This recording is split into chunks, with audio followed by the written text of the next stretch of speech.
And welcome back to another Perspectives. And as I mentioned previously, I would like to continue the theme that I started on the perspectives about the demiurge intervention.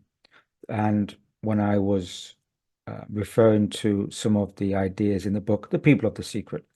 I'd like to continue that theme because there's another work which sits in the same kind of area that The People of the Secret. Now, The People of the Secret is not a well-known book, and the author, Ernest Scott, is contested, and largely the author is not genuinely known, but there are various theories.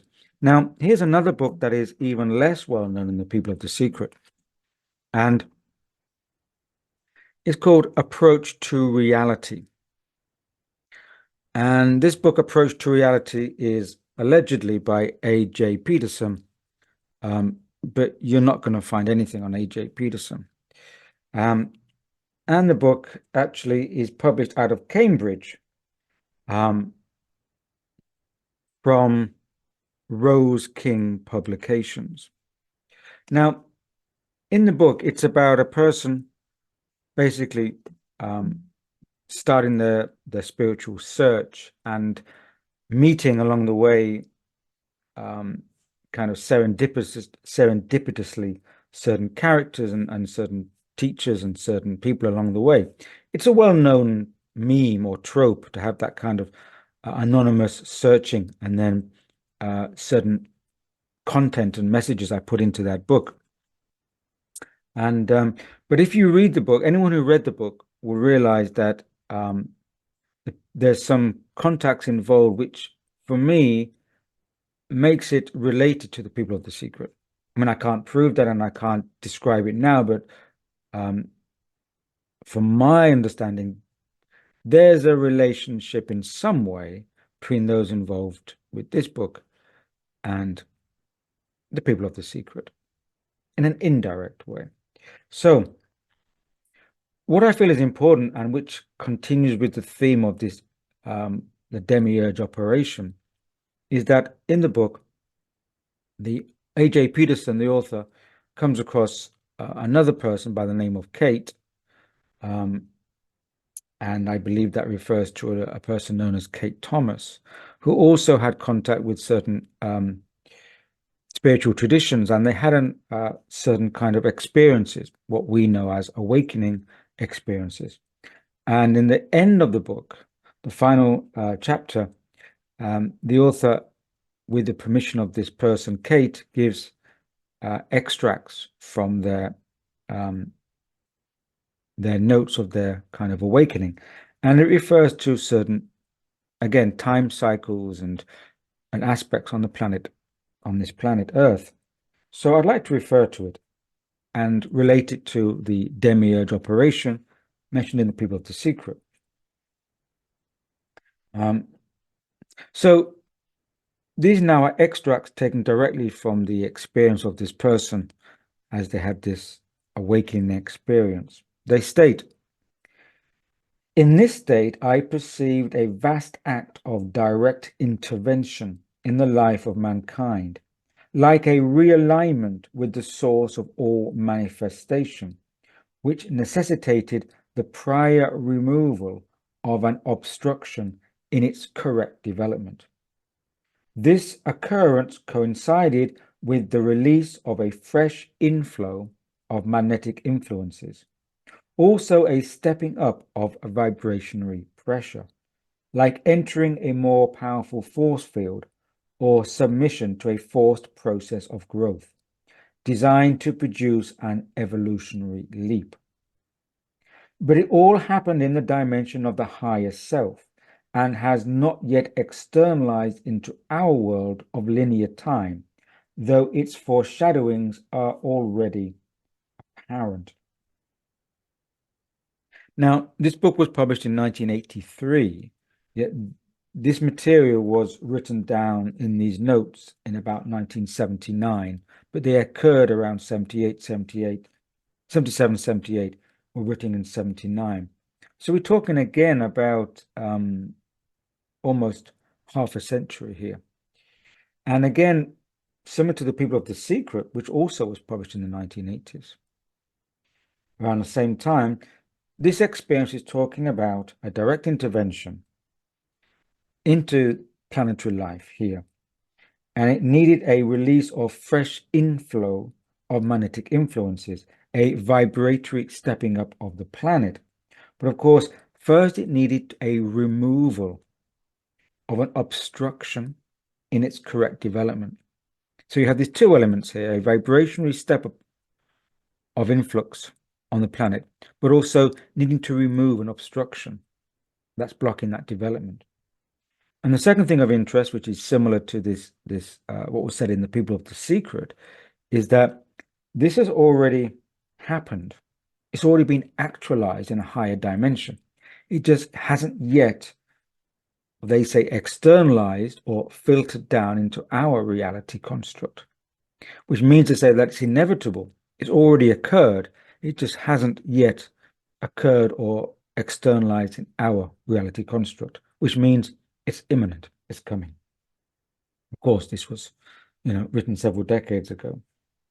So the author continues by saying, the notes continue, that my only possibility of free will, because this event is going to happen, my only possibility of free will lies in my reactions to these events and the use I can make of the influences reaching me. A, transformatively as increased conscious awareness, and B, a possible usefulness to others. This alone creates the necessary ingredient for change, and ultimate progression thus lies entirely in the right effort of the individual. So again, what's important here is that if this large event is already inevitable, the free will lies in how the person is going to use those influences as a transformative effect and increase their conscious awareness, and B, how they can use that to be of possible use to others. So the free will lies entirely in the right effort of the individual.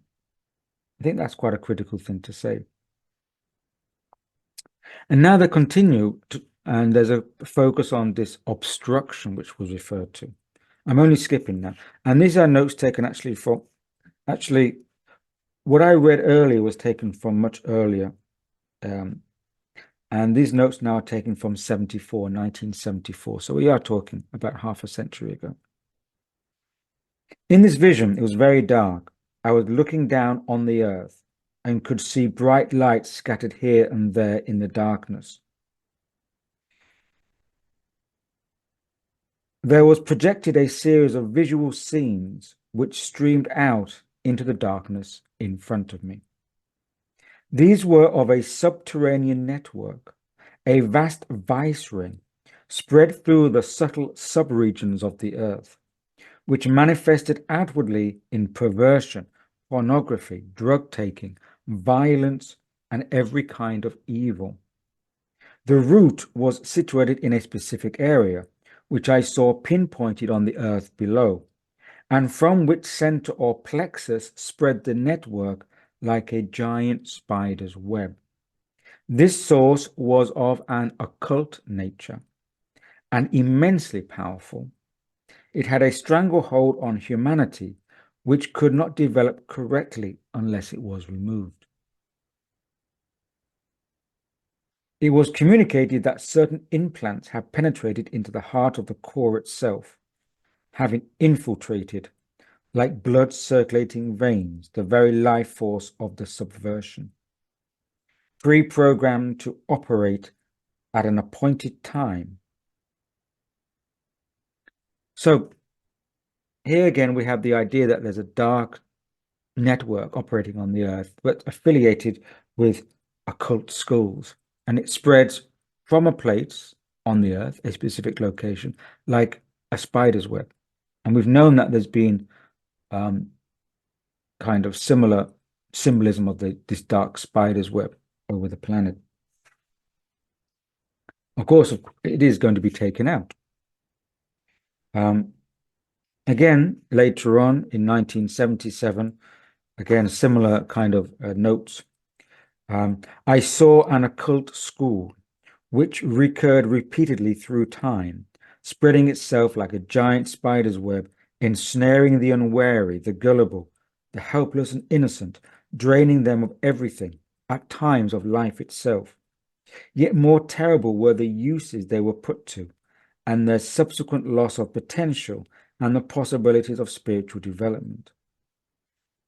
Now, remember what I said in the previous perspectives about be careful of what we ingest from external interventions and potential possessions. Well, here it's saying that this this kind of occult school is sending out these ensnaring webs like dark energy, which they operate on the unwary, the gullible, the innocent. When you're aware of these things, you have some amount of protection, being aware of them. Awareness shines a light on them, which makes them less strong from their presence. And that's important because we need to be aware of certain factors in order to discern ourselves from that. And of course, it's the terrible usage they were put to, the subsequent loss of potential and of spiritual development, meaning those people who are not aware of these aspects and maybe taking in the wrong types of food for their stomach can lessen their potential. And at these times, these critical times where we are on this planet, it's important that we take in the right food so we can be of use to ourselves and others. We need that, again, that discernment. And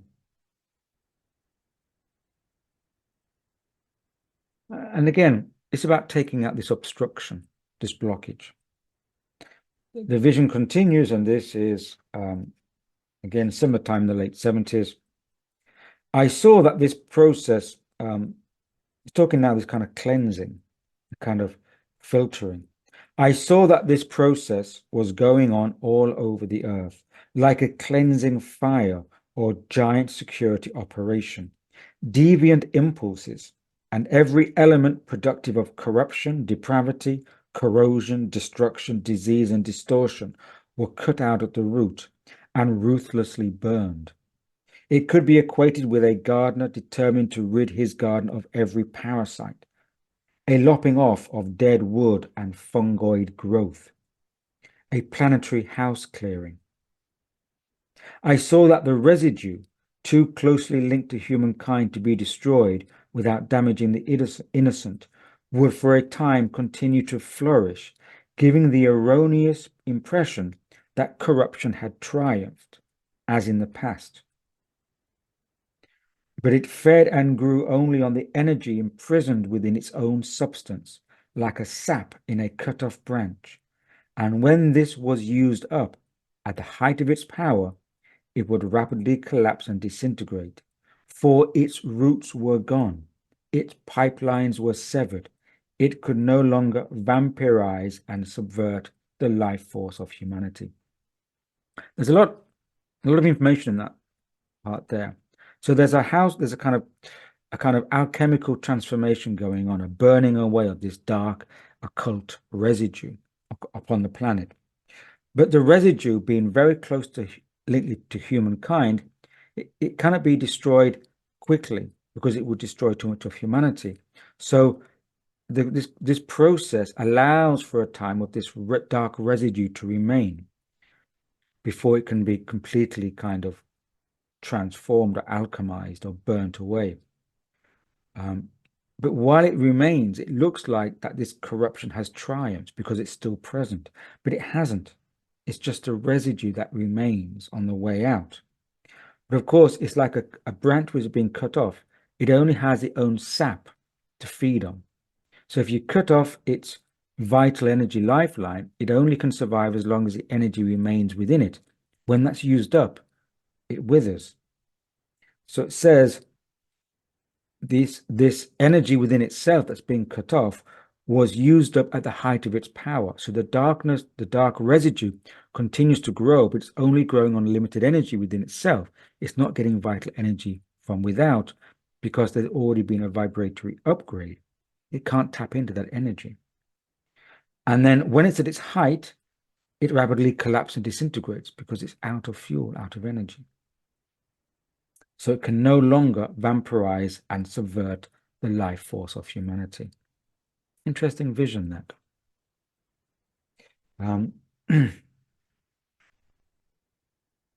This continues again by talking about great cycles. So it says, I saw a great cycle, a span of time, containing within itself many small cycles. Each lesser cycle carried its own attribute or lesson, which manifested as a trend of development with all conceivable possibilities for its use or abuse. This was written in 1979, again talking about this nexus of web of energy, of dark energy. This giant nexus was composed of elements from damaged and degenerate egos, all occultly contaminated, dangerous, destructive, and self-willed, adhering together through the principle of mutual attraction.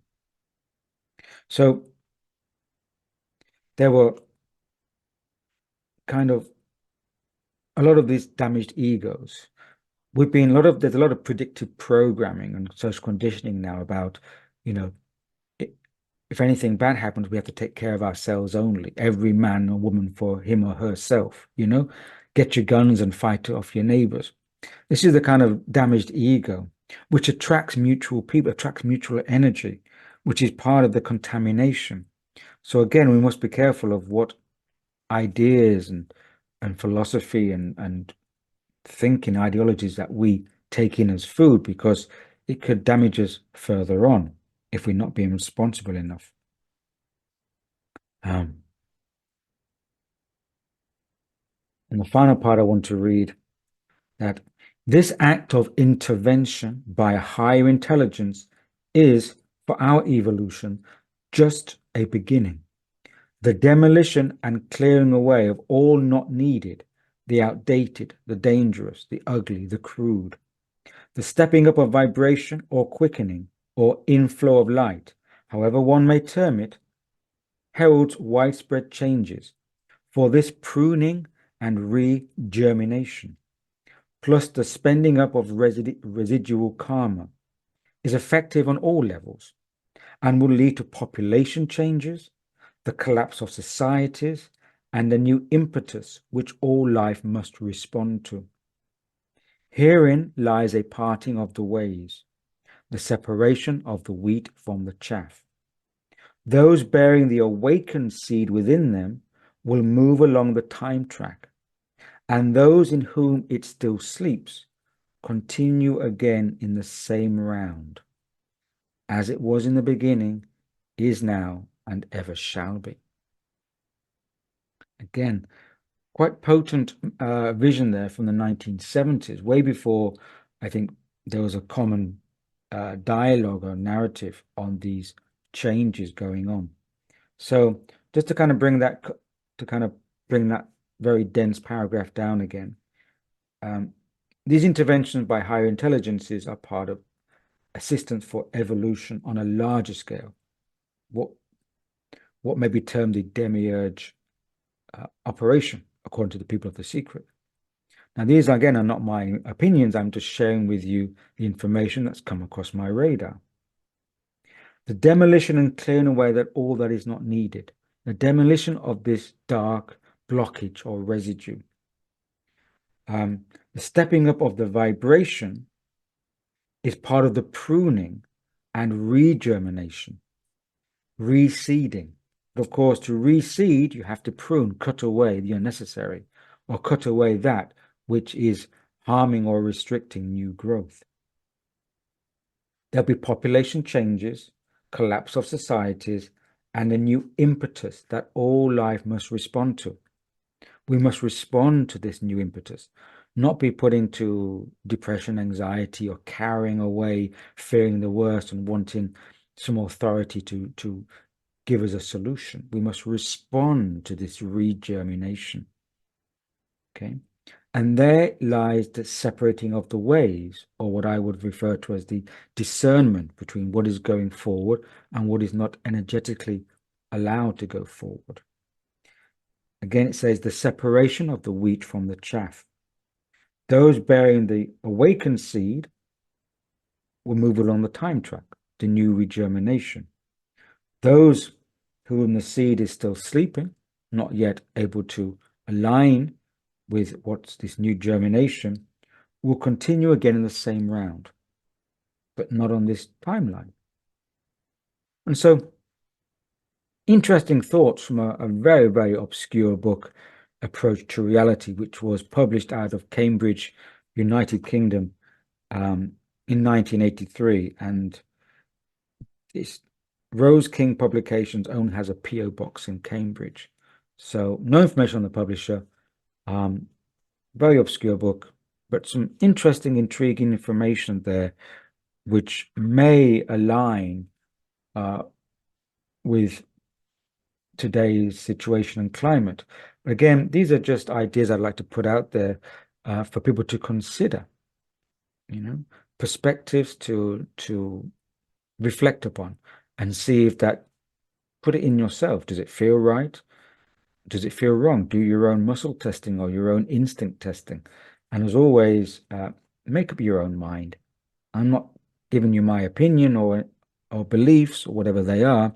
I'm just passing on stuff that I think is interesting to consider. So in that, it gives, again, a kind of constructive, positive outcome by saying that this regermination, this moving forward, is part of a larger process which has already actualized, but not yet actualized in our reality.